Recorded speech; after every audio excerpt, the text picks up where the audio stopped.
How the Falna system works, full explanation. In the world of Danmachi, all adventurers have something in common. They carry the secret of their power on their backs.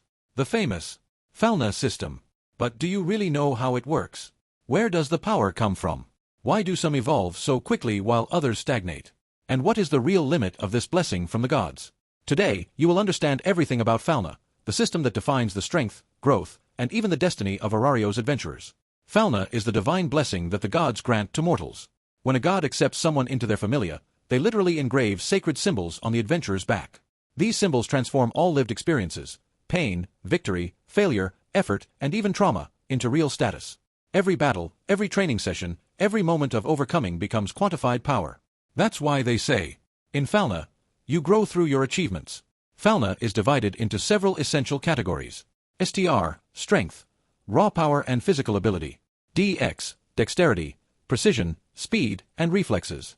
AGI, agility, mobility and quickness. VIT, vitality, resistance and durability. MAG, magic, magical power and mana control.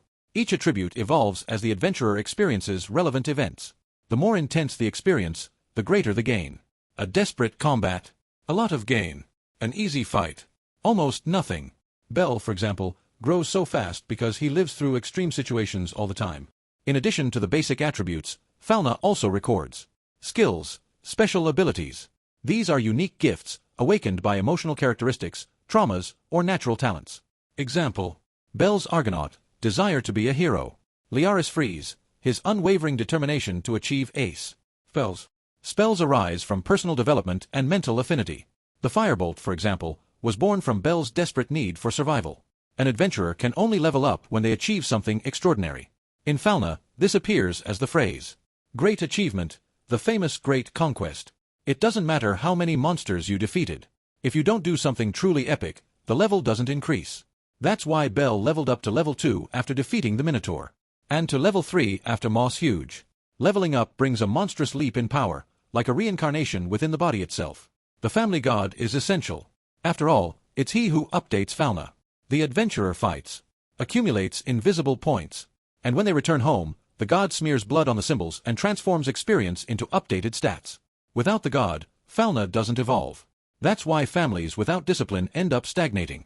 Falna is powerful, but it's not perfect. It doesn't create power out of thin air. It doesn't guarantee victory, and it can't surpass the limits of its own body all at once. Furthermore, Falna has a mystery. The gods cannot read the emotional content that generates a skill. They only see the end result, never the deep reason. Not even the gods fully understand how the human heart generates power. The Falna system is more than an RPG mechanic.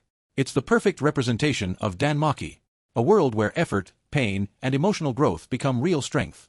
Bell doesn't get strong because he's the protagonist. He gets strong because he lives each day as if it were his last. And that's what makes Falna so fascinating.